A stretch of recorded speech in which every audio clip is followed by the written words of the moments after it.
가장 확실한 위생사 합격의 길. 위생사 강의 진행 18년 차. 수많은 합격생들이 추천하는 전문 강의. 무릉당 위생사 1판부터 7판까지 대표전화 3인. 가장 진화된 최신 위생사 수험서 열린 위생사. 안녕하세요.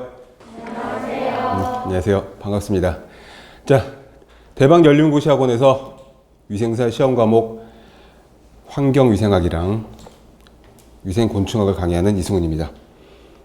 우선 첫 강의니까 진도 나가기 앞서서 위생사 시험에 대해서 조금 알아보고, 그리고 공부 방법, 여러분들 전부 다 궁금해하시고 난감해하시고 두려워하시는 공부 방법, 그 다음에 교재에 대한, 교재를 어떻게 이용해야 할지, 그 다음에 마지막으로 인강을 들으시거나 실강을 들으시거나 선생님과 어떻게 소통을 할 수 있을지 공부하다 궁금한 게 있으면은 24시간 열려있는 인터넷 카페 알려드리고 수업을 시작하도록 하겠습니다. 우선 위생사 시험은 아시다시피 위생이나 보건 관련 업종에 종사하기 위해서 국가에서 주는 국가 자격증, 면허증이죠. 그리고 시험을 보실 수 있는 여러분들은 보건이나 위생이나 환경이나 식품 쪽 전공을 하셔서 자격조건이 되시기 때문에 아마 시험을 치르려고 하시는 걸 거고요.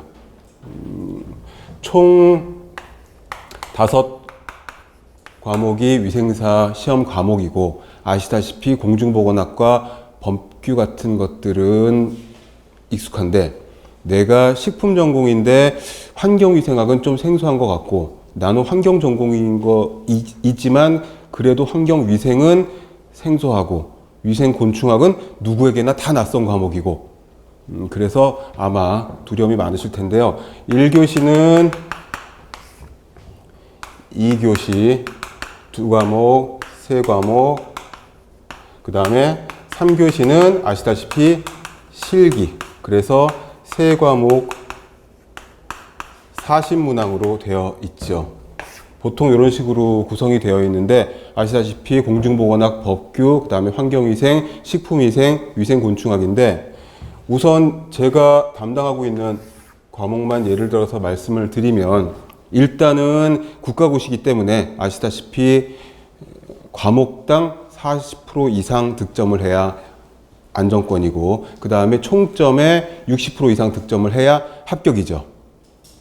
그런데 일단 실기는 3과목이 합쳐져 있어서 40문항인데, 이 40문항은 뭐 과락 따로 없이 60% 이상을 득점을 해야지 합격을 하시는 거고, 9페이지 시험 안내에 이 내용이 정리가 되어 있습니다. 과목별로 문항수도 다 나와 있고요. 그리고 합격률을 보시면 위생사 시험의 합격률이 그 다음 페이지에 나와 있는데, 그다지 높지가 않아서 작년이 41%가 조금 넘었고, 최근 10개년간의 합격률을 평균을 내보면은 44% 정도 계산이 돼서 나오더라고요. 이거는 시험이 어려워서가 아니라 잘못된 공부 방법, 그 다음에 방향이 잘못된 다른 방향으로 가는 그런 교재나 수업이나 공부 방법을 여러분들이 답습을 하셔서, 여러분들은 아니고 이제 여지껏 그런 식으로 답습을 해서 합격률이 좀 낮은 그런 추세인데, 일단 두 번째로, 첫 번째는 시험에 대한 내용이었고, 두 번째는 이제 공부 방법, 어떻게 접근을 해야지 옳은 방향으로 공부를 하는 것인가. 첫 번째는 생소한 과목들이 많이 있습니다. 방금 말씀드렸다시피 식품 전공인데 곤충학을 어떻게 하라는 것이며, 식품 전공인데 환경은 너무 생소한데 어떻게 공부하라는 것이냐, 이런 것들. 환경 전공자도 마찬가지. 첫 번째는 용어, 나오는 단어의 개념, 뜻을 확실하게 하고 넘어가는 겁니다.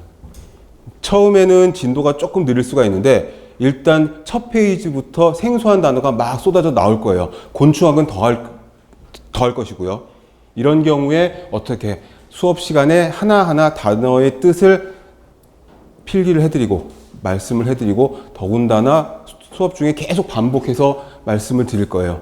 그러면은 어느 순간 한 2주, 3주 차 넘어가면은 진도가 굉장히 빨라지고 내용이 머릿속에 막 정리가 돼서 들어올 거예요. 이게 진도에만 급급해서 문제부터 풀고 문제와 답을 맞춰보고 막 진도를 나가다 보면 내용은 머릿속에 들어오지도 않는데 잘 모르겠는데 진도만 나가면 나중에는 문제를 봐도 머릿속에 그림이 그려지지가 않고 잘 모르겠는 그런 내용이 돼서 어렵다.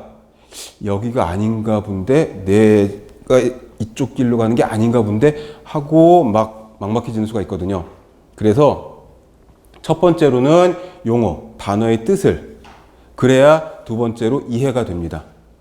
환경위생학과 위생곤충학은 암기 과목이 아니에요. 이해를 해서 얼마든지 유추해서 풀 수 있는 그런 과목들이에요. 다시 말씀드립니다. 환경위생과 위생곤충학은 단순 암기 과목이 아닙니다.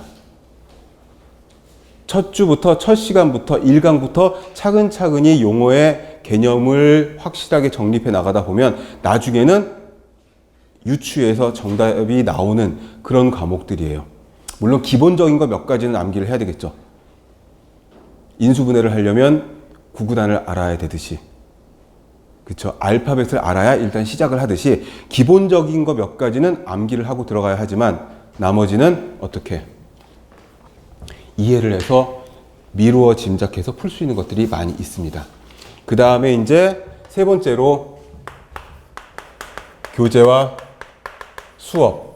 수업에 대해서는 방금 말씀을 드렸고요. 아주 쉬운 단어를 사용해서 글자 한자 한자 풀어서 뜻을 설명해 드릴 겁니다. 왜 그러냐 하면 다 한문으로 이루어진 용어들이 대부분이에요.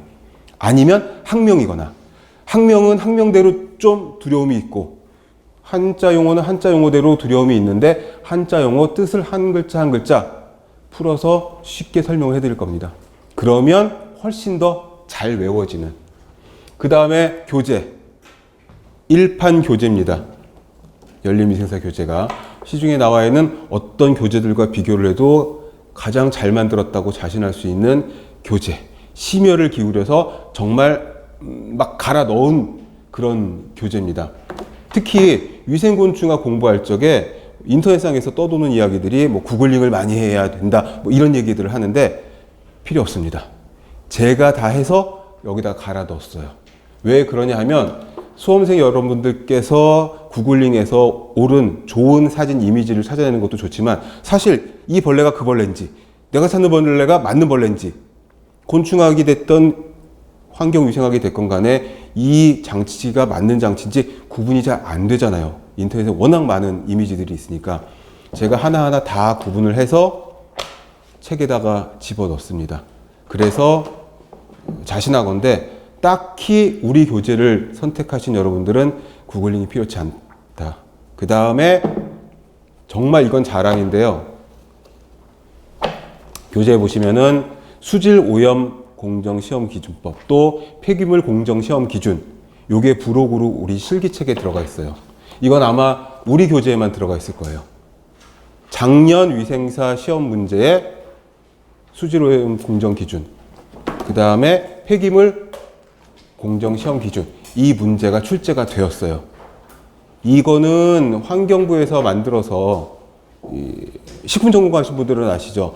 식품 공전처럼 수천 페이지에 달하는 두 기준을 합하면 한 3,000 페이지 정도 되는데 이 분석 방법들이에요. 이거를 제가 시험에 나올 만한 것들을 아주 축약을 해가지고 부록으로 넣어놨습니다. 수업 시간에 하나씩 설명을 해드리고 쉽게 알려드릴 거예요. 이 부분은 환경 전공하신 분들도 사실 우리가 식품 전공자라고 해서 식품 공전을 다 알지 못하듯이 환경 전공자들도 사실 이런 게 있다는 정도만 알지 다 외우고 있지 못한 부분이거든요. 그런데 위생사 시험에 나올 만한 부분들을 제가 추려서 놨으니까 이 부분을 설명을 해드리고 넘어가도록 하겠습니다. 마지막으로 카페. 네이버 검색창에 카페 검색창에 영양 만점, 위생 만점 요거 검색하셔서 들어오시면 제가 거의 상주하다시피 하고 있는 카페고, 그리고 쭉 왼쪽 컬럼을 보시면은 이승훈 교수의 환경위생 위생건축 게시판이 또 따로 있어요. 제 과목은 거기다 질문을 올려주시면 네이버 앱으로 띠링띠링 오기 때문에 굳이 상주하지 않더라도 아, 질문이 뭔가가 올라왔구나 해서 제가 안 풀리는 문제, 어려운 문제, 해결 안 되는 거, 뭐 오타, 이게 맞나요, 틀리나요? 이런 것들 다 해결해 드리고 있으니까 1번부터 4번까지 적극 활용하시면 정말 올바른 디렉션으로 여러분들이 공부를 시작하시는 게 되고, 보다 적은 노력으로 보다 큰 성과를 얻으실 수 있는 그런 시험 준비가 되실 겁니다. 자, 여기까지 보고 이제 환경위생 첫 시간, 첫 강의를 들어가도록 하겠습니다. 교재 262페이지를 펼쳐주세요. 여기가 환경위생학의 시작입니다. 자, 아까 말씀드렸다시피, 방금 말씀드렸다시피 첫 페이지부터 우리에게 생소한 용어들이, 단어들이 막 쏟아져 나올 거예요. 절대 두려워하실 것 없이 내가 늘 아는 단어였던 것처럼 한 글자 한 글자 풀어서 설명을 해드리도록 하겠습니다. 환경위생은 위생에 치우쳐 있는 환경입니다. 그러니까 환경 전체 중에서 그 중에서 우리가 보는 것보다 위생사 시험 과목이니까 위생, 보건 쪽에 치우쳐서 보기만 하면 됩니다. 그 말은 뭐냐 하면 결국에는 사람에게, 우리 인간에게 유리한 쪽으로 보자는 거죠. 그러면 어디를 봐야 될지, 어디가 중요한지 딱 나옵니다. 자, 첫 번째 환경위생의 개념, 거기에 첫 번째 뭐다? 질병의 전염환이라는 말이 나와요. 이것도 한자잖아요. 전염은 뭐예요? 262페이지의 세 번째 줄입니다. 전염환은 뭐다? 병을 감염시키는, 옮기는 그런 환은 동그라미라는 뜻이죠. 이게 뭐냐면은 병인과 숙주와, 숙주는 사람이죠. 항상 숙주 중심, 우리 사람 중심으로 거기를 뭐가 환경이 연결해 주고 있다. 이거를 지렛대로 표현을 하기도 하고, 요거를 이런 식으로 정말 동그라미로 환으로 표시를 하기도 합니다.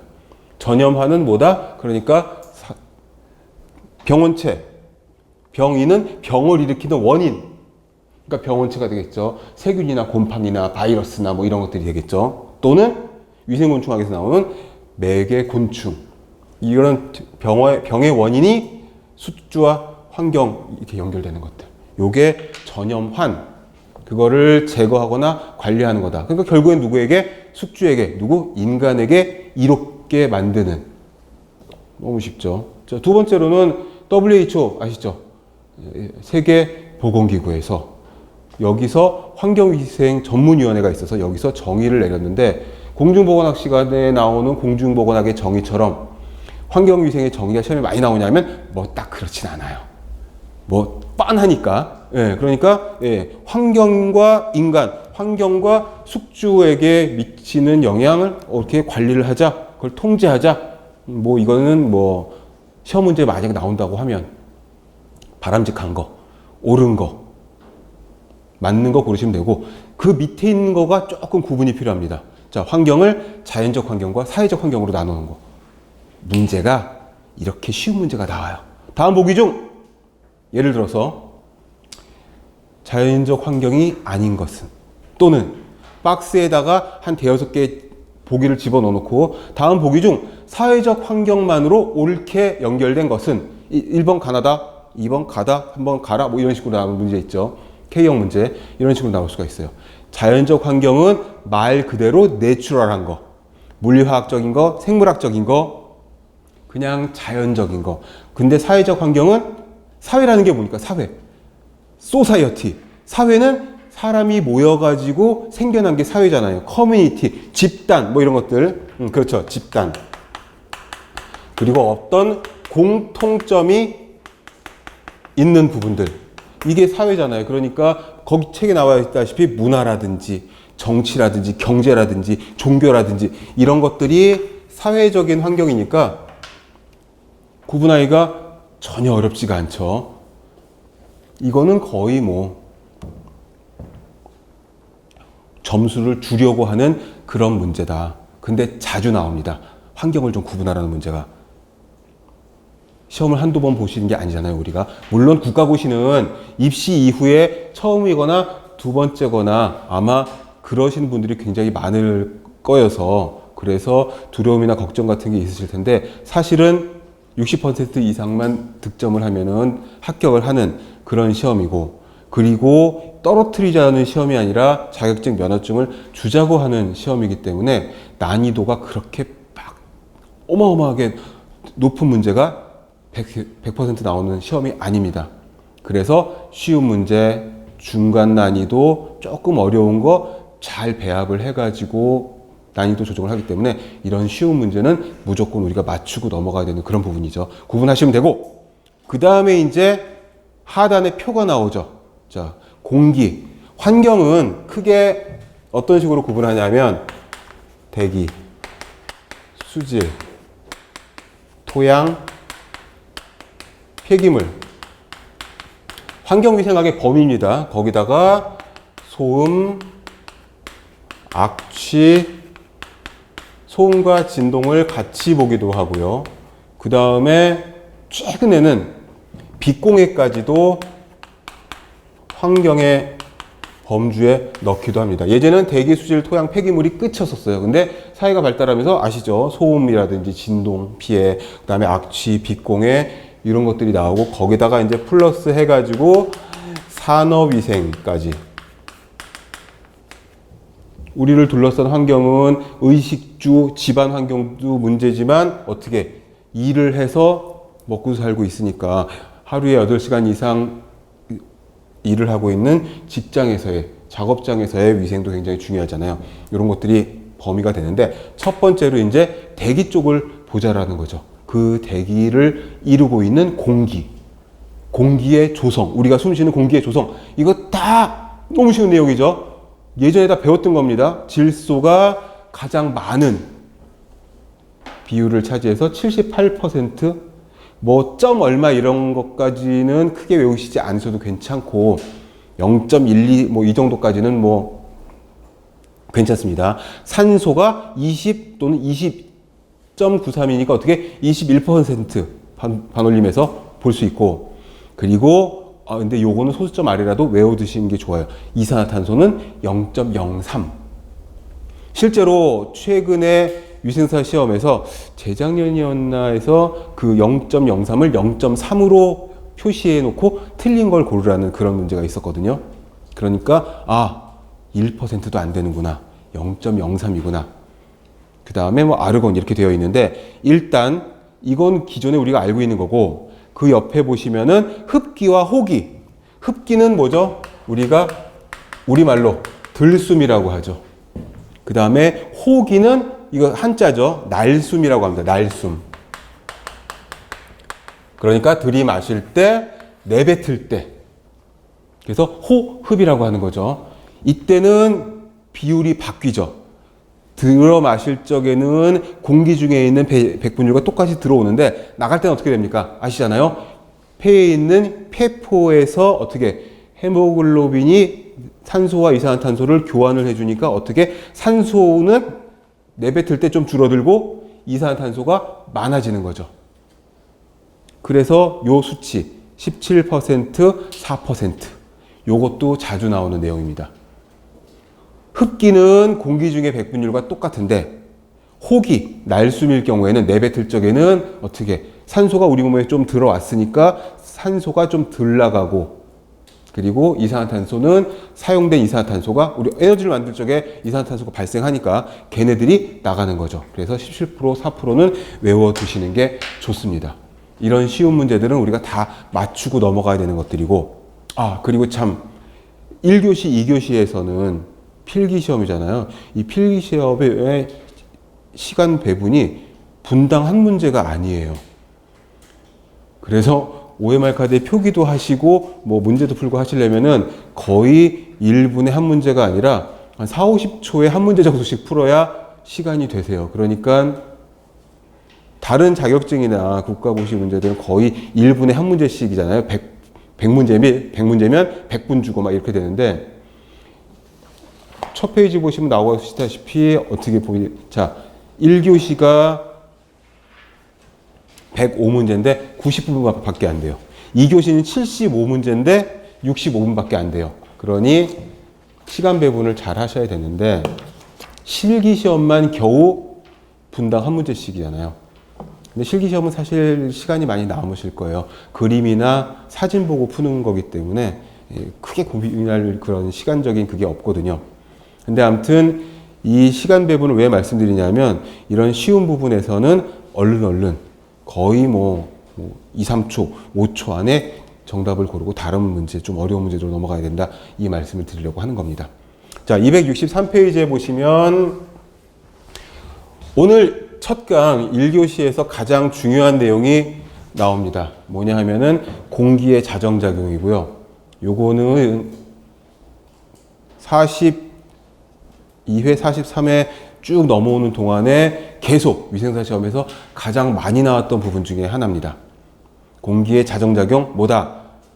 스스로 깨끗해지는, 스스로 자자에다가 깨끗할 정자를 써가지고 스스로 깨끗해지는 작용을 말해요. 공기가 스스로 깨끗해진단 말이지.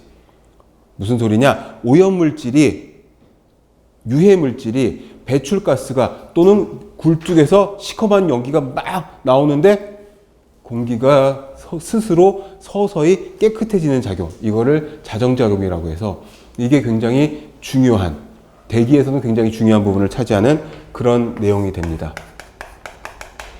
물론 수질에서도 자정작용이 있습니다. 근데 우선 대기가 나왔으니까 공기가 어떻게 스스로 깨끗해지느냐? 너무 쉬워요. 첫 번째는 희석입니다. 희석. 공기는 볼륨이, 부피가 굉장히 크니까 알 수가 없잖아요. 그러니까 어떻게 유해물질이 여기서 꽉 독한 게 시꺼먼 연기가 유독물질이 빡 나왔다고 하더라도 어떻게 서서히 희석되는 거죠. 이게 뭐다? 확산. 확산 효과죠. 뭐 태평양 바닷물에 잉크 한 방울 떨어뜨린다고 해서 바닷물이 그건 파랗구나. 빨간 잉크를 떨어뜨린다고 해서 바닷물이 새빨개지는 게 아니잖아요. 그런 식으로 농도가 옅어지는 확산 효과가 첫 번째. 이건 다 아시는 내용이죠. 그러니까 어떻게 도시에서 대기가 굉장히 많이 오염이 돼서 배출가스랑 유독가스가 많이 나온다고 하더라도 바람도 불고 공기가 대류가 일어나고 그러면은 희석 확산되는, 사실 깨끗해지는 건 아니고 넓게 퍼지는 거지만 우리는 이걸 자정작용이라고 본다. 그 다음에 두 번째는 아시다시피 강우, 강설. 강우는 비, 강설은 눈설자. 또는 뭐 우박 같은 것들도 있겠죠. 이런 것에 의한 세정. 어떻게? 공기 중에 먼지나 유해가스를 비나 눈이나 우박 같은 게 내리면서 흡착해서 바닥으로 떨어진다는 거죠. 그러면은 땅바닥에 오염물질이 막 떨어지겠죠. 뭐 땅바닥은 오염이 되겠지만, 오염물질이 많이 쌓이겠지만, 그거는 토양에 관한 문제고, 공기는 깨끗함을 얻는다. 이거죠. 이게 세정작용입니다. 그래서 눈 오는 날 아침이나 아니면 비가 내리고 나면 대기가 깨끗한 그런 경험들을 우리가 다 볼 수 있는 거죠. 여기까지도 너무 쉽다. 그 다음에 세 번째가 산소, 오존, 과산화수소, 이런 것들이 공기 중에 있단 말이죠. 산소 당연히 있는 거고, 그 다음에 오존. 오존도 대기 중에 만들어집니다. 산소에 의해서. 산소가 이렇게 있는데 이 산소는 이렇게 연결된 거잖아요. 여기에 태양에서 나오는 자외선이 이거를 끊을 수가 있거든요. 그렇게 되면은 떨어져서 돌아다니는데 이 주변에 있는 산소들이 또 있을 거 아니겠어요? 얘는 혼자 있으면 불안해서 달라붙으려고 해요. 그럼 오존이 만들어지는 거죠. 오존은 아시다시피 강력한 산화제고 강력한 소독력을 갖고 있는 그런 물질이어서, 물론 너무 많으면은 숙주, 사람의 호흡기에도 나쁜 영향을 끼치지만 적정량은 어떻게? 살균이나 산화작용에 의해서 공기를 깨끗하게 할 수 있다는 겁니다. 그래서 과산화수소도 마찬가지. 물에 산소 하나가 더 붙은 거잖아요. H2O2니까. 이런 것들도 공기 중에서 만들어지는데 이런 산화작용을 하는 것들이 공기를 깨끗하게 해주는 작용. 그 다음에 방금 나왔지만 자외선. 자외선은 뭐죠? 보라색이죠. 보라색 바깥쪽에 광선이라는 뜻입니다. 그래서 이거를 울트라 바이올렛, 보라색이 바이올렛이잖아요. 그래서 UV라고 해요. 한 글자 한 글자 처음에는 필기 하나 조금 바쁘실 수도 있고 아는 것도 근데 한 번씩 써주시면 몇 장 나가면은 어떻게 내나 똑같은 용어가 계속 반복됩니다. 그러니까 처음에는 조금 바쁘시더라도 한 글자 한 글자 풀어서 써주시고 확실히 익히고 이게 반복되면은 환경위생은 너무 빤한 거 아니야? 뭐 이렇게 이런 생각을 가지실 수 있을 거예요.